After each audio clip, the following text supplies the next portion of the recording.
Could you tell me your name, please? Yes, my name is Shajida Ali. Shajida Ali, do you give me permission to use this interview for future archiving and broadcasting purpose? Yes, I do. All right. So, Shajida, briefly tell us, where were you born and what was early life like for you? So I was born in Bangladesh, Sylhet. So my dad came to this country in '62. And then he went back, and then my mum got pregnant and I was born. And then when I was 7 months old, in '82 February, we came to this country, and we've lived in East London most of my life. We went away for a year to live in Berkshire, but then my mum had to move back because there was no Bengalis, there was no community, and she couldn't live like that. So we moved back to East London, and I've been living in East London since then. So how many siblings do you have? So I have 6 siblings. I'm the youngest of the 6. I have 3 sisters, had 3 sisters in Bangladesh. So by the time we came to this country, they were married off and with kids. And so me and my 2 older brothers, we made it here with my mum and my dad. And then we lived here. So I've lived all my life here, but I do tend to go to Bangladesh for visits because I do have a huge family, 3 sisters. 1 recently passed. I've got niece and nephews, so yeah, we're quite close. So do you remember your early life in Britain? I do, generally. I feel as though I've had it quite easy, but when my brothers talk about it, it was about racism and about how hard it's been living in East London. But for me, it was, I think, a little bit easier because I had 2 older brothers. I didn't feel the whole fact of racism, I did and went about my own things. And I feel I had it really good. The opportunities here, went to school. We had a great park. So I don't know if you know Cannon Street. So I was brought up in Cannon Street. There used to be a huge park in between Crowder Street and Bet Street. And oh my God, we used to go and play there all the time. So I think it is a very pleasant memory of when I was a child.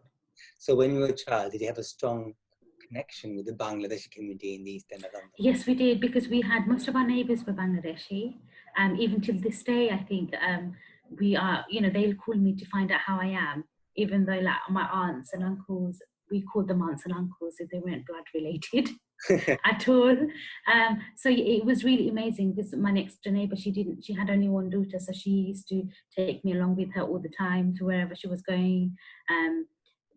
Everyone kind of, because there was rarely any family members people had in this country at that time, it was neighbors that were family, neighbors that knew everything about you. If you cooked a meal, they would come and eat and share the food with you. They would tend to.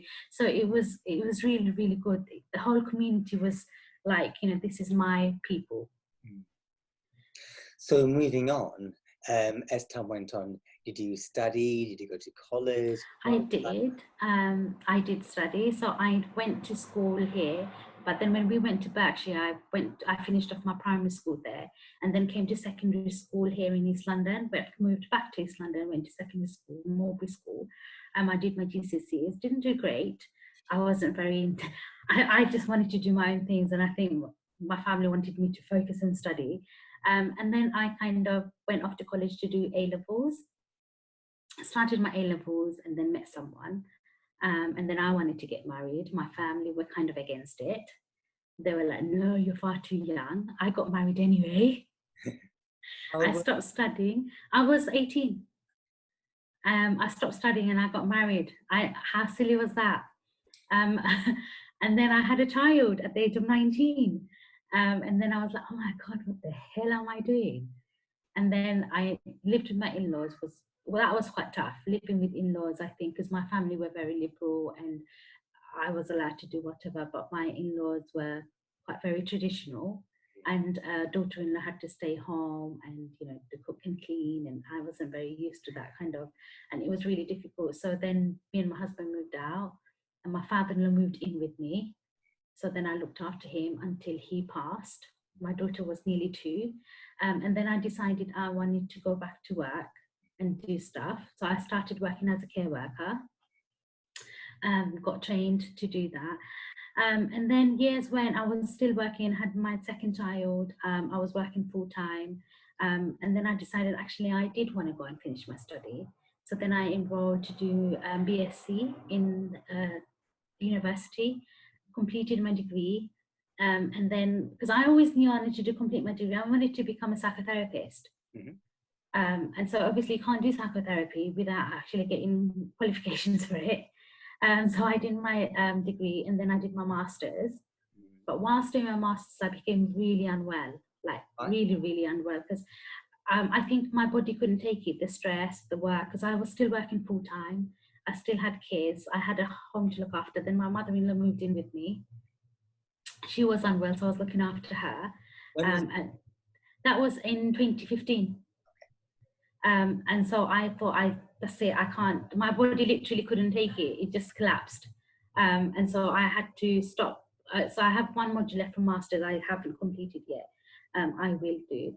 And then I worked, and work was super busy. And then I changed jobs. And then I'm still looking after my mother-in-law.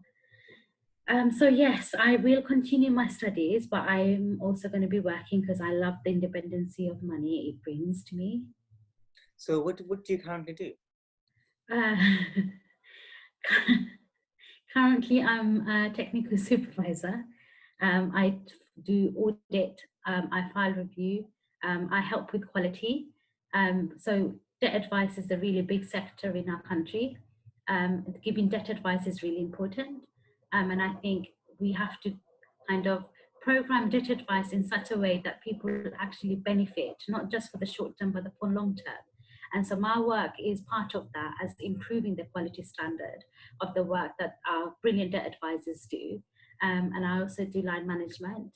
That's part and parcel of the current job role. And I mean, it's the job role I am today, I wasn't in a year ago. So the company that I work for is envisaging huge changes, and I embrace that and I love that. So my job role continuously is changing and evolving, which is brilliant, because I love new tasks and new challenges, and I love challenging myself. So yes, that's what I'm currently doing. So obviously that's your professional life Yeah. and things evolving. Yeah. What way your personal life has evolved? So my personal life, I've become more confident. So when I had my children very young, it was quite daunting, and then the huge responsibility of in-laws and husband, and both of me and my husband were pretty young, so it was kind of really, really challenging. And as we're growing older, I find that we're learning new things, but we're more confident and we're embracing the changes, and it's easy to develop into a job role. I mean, parenting isn't easy, especially I feel like being young parents and the challenges that children bring. My kids are teenagers. They bring lots of new challenges.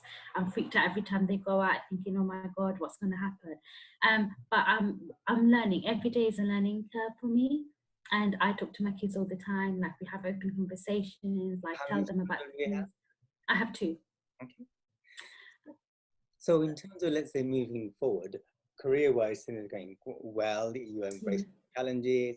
Personally, it's going fantastic. Kids have grown. Are you feeling more confident in terms of Yeah. dealing with it? What was life like just before the lockdown? Actually, for me, it was quite stressful because my mother-in-law was staying with me, and she was living in Bangladesh, and then had a stroke. So my husband went and picked her up, and so she was living with me. So continuous care of someone is quite stressful. But I had that independence of going out to work, so going away from the home to go to our office to work. But as lockdown happened, I couldn't go anywhere. I was stuck at home. And that was really challenging for me because I had an elderly lady at home and I was at home working and then expected to do everything. So for me, it was extremely, extremely hard. Okay. So obviously you had to adjust. So how did you adjust as time went on? Um, I had to set rules for myself. So first few weeks wasn't that hard. Like I was like, oh, it's a breeze. I'm working. It's hard. It's stressful, but it was like, oh, I still don't have to get up in the morning, get ready to go, even though I liked that independence. And then a few weeks into it, I was like, no, actually, I do want to go out, and I became quite withdrawn. I became stressed, and it really affected me that I didn't think it would. because I wasn't having external interactions, like, I wasn't meeting with my colleagues, I wasn't having tea with my colleagues, and it was just me and the kids at home, and the sleeping pattern they had was bizarre. Like, they stayed up all night, slept all day kind of thing, and I needed to sleep but then had to work during the day, so it was really, really weird.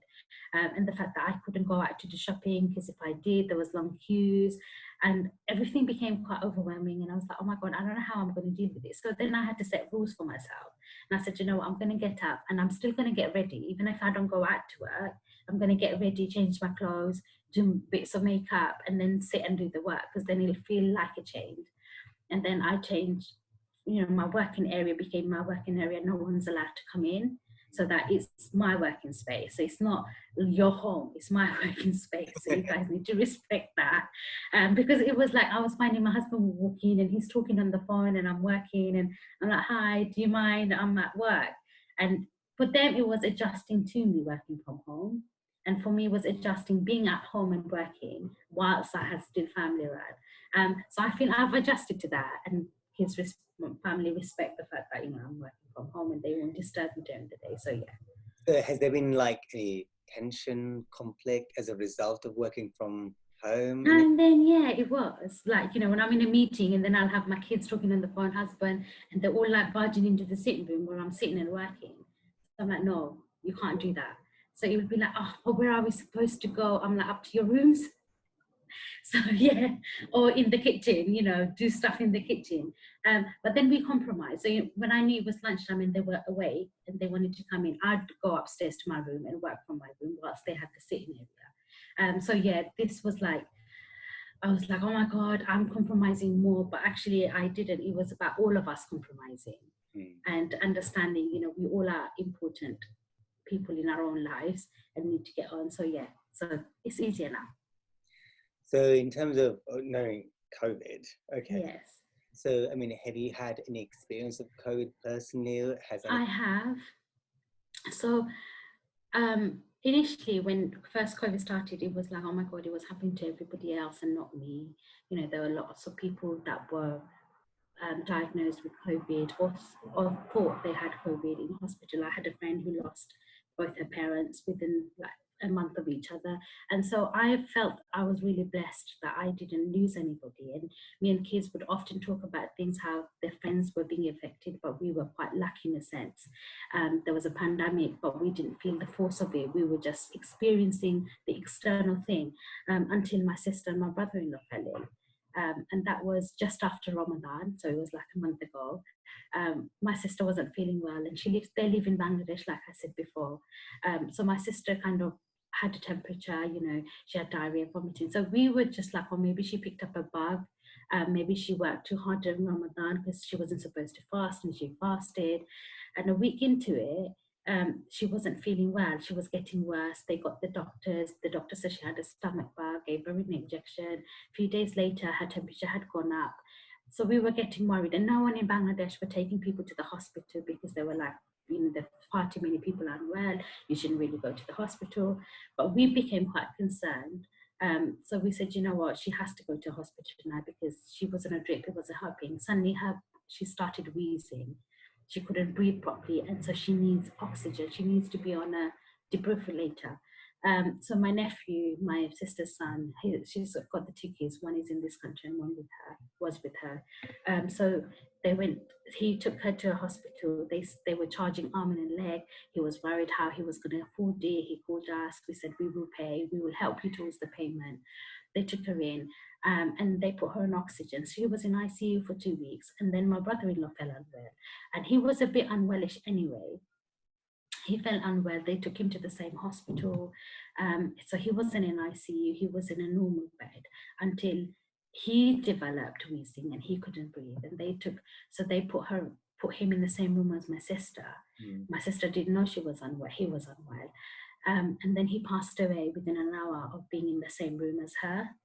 And I think that really affected my sister because she was kind of on the verge of improving. And after she saw her husband pass away, she became more unwell. I think she lost hope. And then 4 days later, she passed away.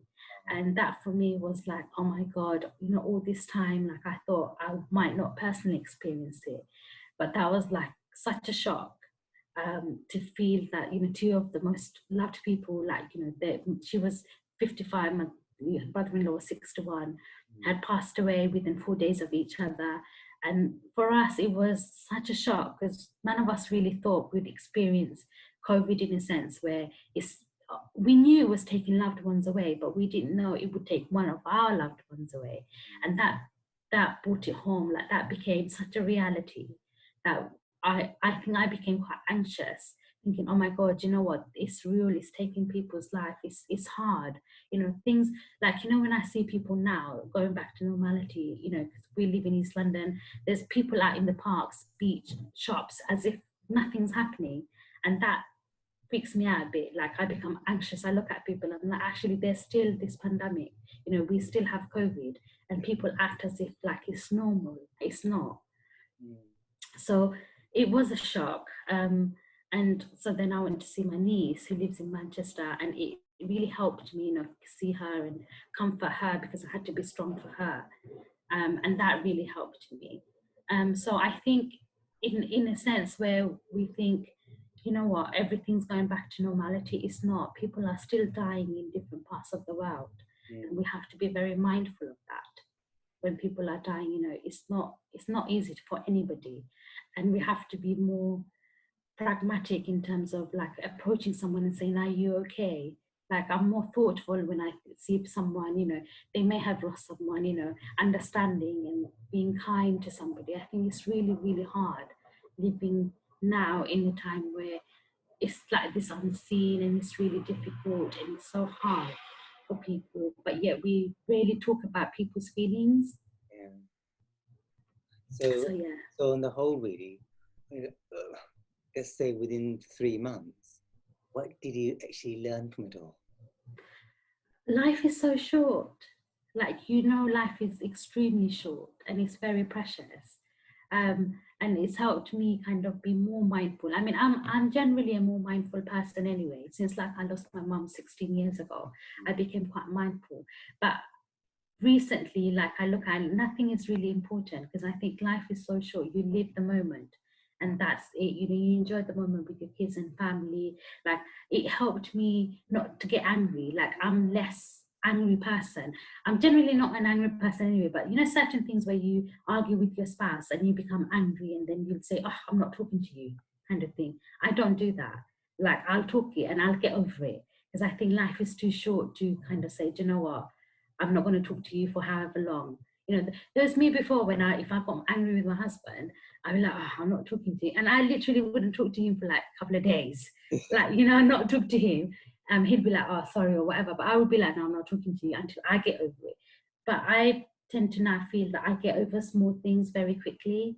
Like, you know, if you make me angry or upset, I will get over it. Like, I think as we all have our flaws and we all need to oversee that and then just live our life the way we're supposed to live our life without like getting angry or resentful or saying, do you know what, you did that to me, then I'm going to do this to you, kind of thing. So yeah. So in terms of, I'm sure you know that Bangladeshis are affected by COVID much more than other population in Britain. So what sort of things can we do, like Bangladeshis, to minimize deaths and complications? And what can the government do to minimize complications? I feel we are all responsible in our own self. I think with Bangladeshi community, there's a really lack of understanding of COVID. And I'm not sure why that is, because we do talk about it a lot. Like now, my mother-in-law is not living with me. She's got her own flat and she's living there, but we often go and visit her. But I've tried to minimize that because I think minimizing contact, minimizing the risk of contact, COVID spreading if I had it or not. But my mother-in-law fails to understand that. And she's elderly, she's in her 60s, she's got complications, she's got diabetes, she had a stroke, she has cholesterol, so she has a lot of illnesses. Yet she insists on visiting other people. Even when you say, you know what, these other people might not want you to visit them. She's like, what am I supposed to do sitting at home? And I think there's like, she feels lonely, yet she lives with other people. And I think if we all understood that do you know what? We are all responsible for the disease to be eliminated. So if we have less contact, then we are less likely to pass it on. If we stay home, we are less likely to pass something on. The government, I don't know, because if we don't take responsibility, I'm not sure how the government can help. The government has issued warnings and has given guidelines, and it's up to us to follow them. I think in terms of more proactiveness from government, maybe like clearer guidelines, because I think when we had Boris Johnson say you can stay home, but you may not have to stay home, you know, the message that came across was very confusing. But it was confusing for the people that understood it. But obviously, most of our Asian families, elderly relatives, they don't understand English. So it's up to us to explain to them to an extent that please don't go out, please don't mingle, please look after yourself. And I think it's up to us to do that. It's up to us to make sure that if someone is going out, we ask them not to go out. We ask them to refrain from going out or taking precautions when going out. Because our elderly families aren't, you know, I brought my mother-in-law, and I keep making a reference to her because she's the only elderly person in my life at the moment, you know. We bought her sanitizers, she rarely uses that. We bought her mask, she rarely uses that. And it's like you have to, you know, if you've gone out, then use the sanitizer. It eliminates germs. And she's like, oh, it'll be okay. You know, she's like, oh, she'll make a reference to if Allah wills, then I'm going to have it. But in our religion, it says you have to be careful so that Allah doesn't will it, right? So I think it's understanding those things, you know. You can't leave everything to Allah.